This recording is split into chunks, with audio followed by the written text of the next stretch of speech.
Teman-teman semua, gimana kabar hari ini? Sehat? Bahagia? Atau justru Anda sedang kecewa, sedang marah, sedang kesel?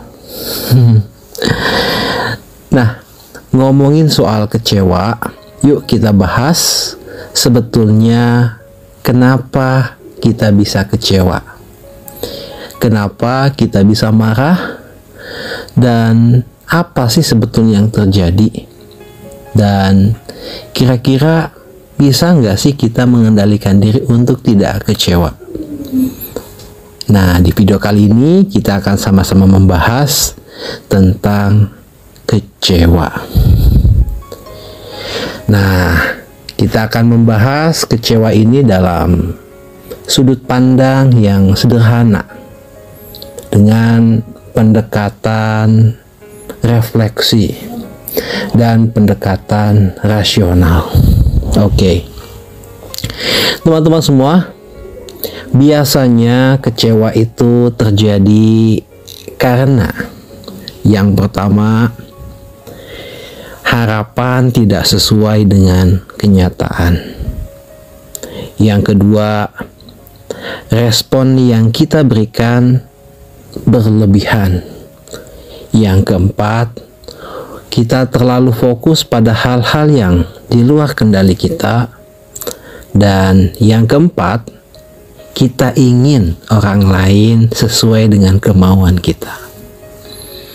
Nah, dari 4 poin ini kita urai satu persatu ya. Oke. Harapan. Punya harapan itu boleh nggak sih? Yang jelas, kalau punya harapan itu ya sangat boleh teman-teman semua. Kenapa? Karena kadang harapan justru menjadi motivasi, penyemangat. Harapan juga bisa menjadi sumber kebahagiaan. Ya, kita sering bahagia karena ada peluang, ada harapan, ada kesempatan. Namun, yang menjadi masalah adalah jika harapan, peluang, kesempatan yang ingin kita dapatkan ternyata tidak sesuai dengan kenyataannya. Lalu kita marah, lalu kita merasa kecewa, kita menuntut, kita marah ya. Nah, untuk mengatasi hal itu, teman-teman harus paham bahwa harapan itu boleh, Anda boleh berharap, Anda boleh mencantumkan harapan Anda kepada siapapun. Berteman, Anda boleh berharap bahwa teman Anda baik, bahwa pasangan Anda boleh Anda memberikan pengharapan pada dia untuk menjadi pasangan yang baik. Kepada siapapun Anda boleh. Kenapa? Karena orang yang punya harapan sebetulnya dia sudah punya hati yang baik, dia punya pengharapan yang baik, dia punya prasangka yang baik ya.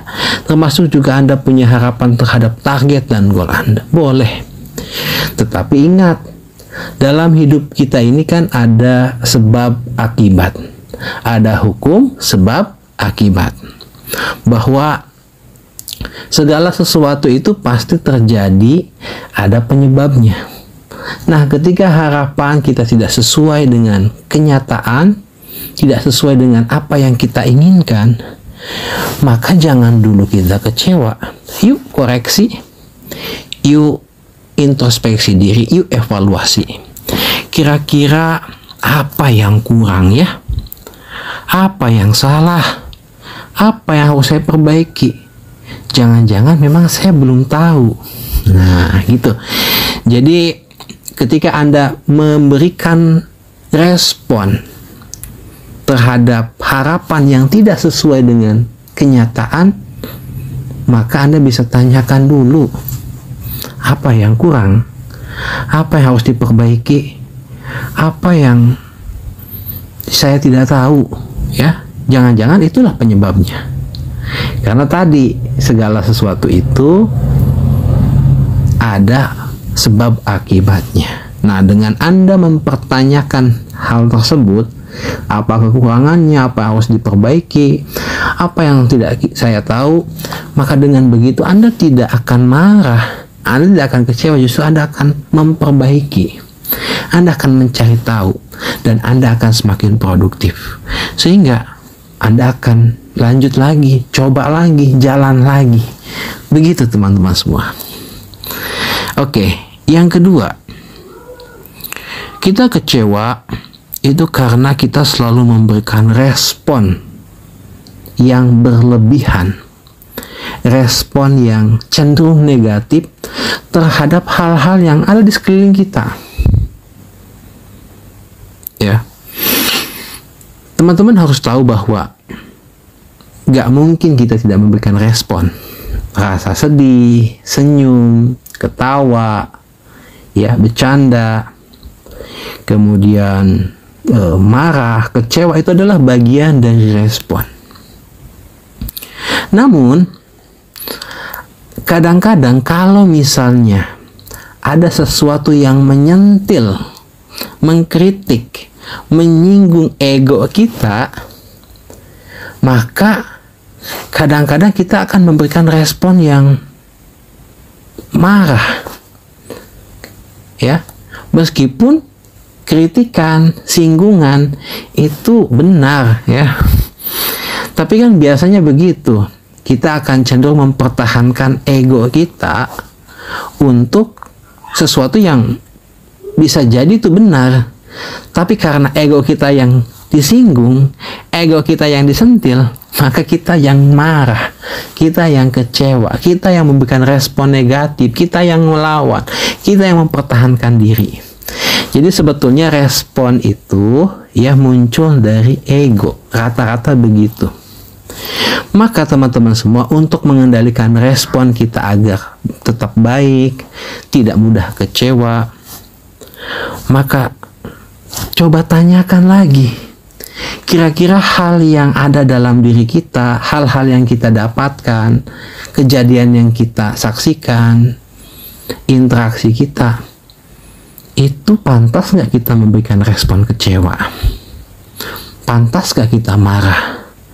Pantas nggak kita negatif? Jadi Anda tanyakan dengan hati dan pikiran yang jernih. Tenang aja teman-teman semua, ya, tenang aja, nggak usah marah, gitu.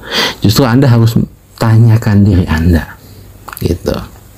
Nah, terkait tentang bagaimana kita memberikan respon, kita akan masuk dan ada kaitannya dengan poin ketiga, yaitu soal kendali.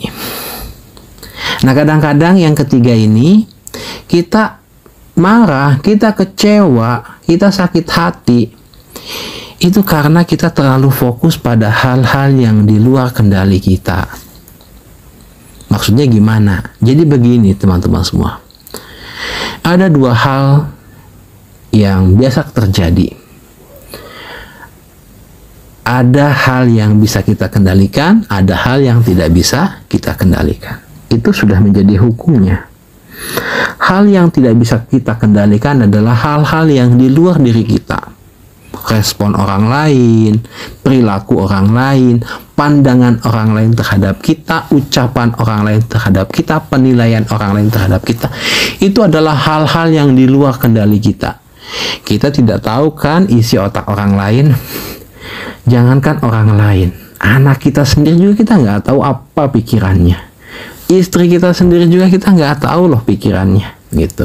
Jadi hal-hal yang di luar diri kita itu jauh dari kendali kita. Sementara hal-hal yang berada dalam kuasa kita, hal-hal yang berada dalam kendali kita adalah diri kita. Apa saja itu? Pikiran kita yang pertama, ucapan kita, perilaku kita, tindakan kita. Itu adalah hal-hal yang berada dalam kendali kita. Itu bisa kita kendalikan. Pikiran kita bisa kita kendalikan. Ucapan kita pun bisa kita kendalikan. Nah, itulah respon teman-teman semua.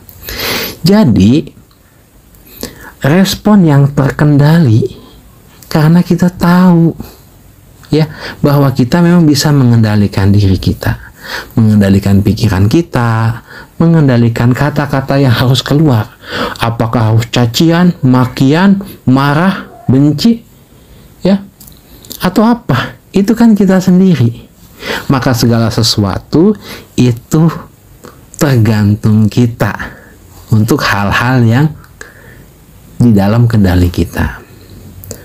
Gitu. Nah, kalau kita masih memikirkan hal-hal yang di luar kendali kita, ya maka wajar kita selalu kecewa, kita selalu sakit hati. Ya.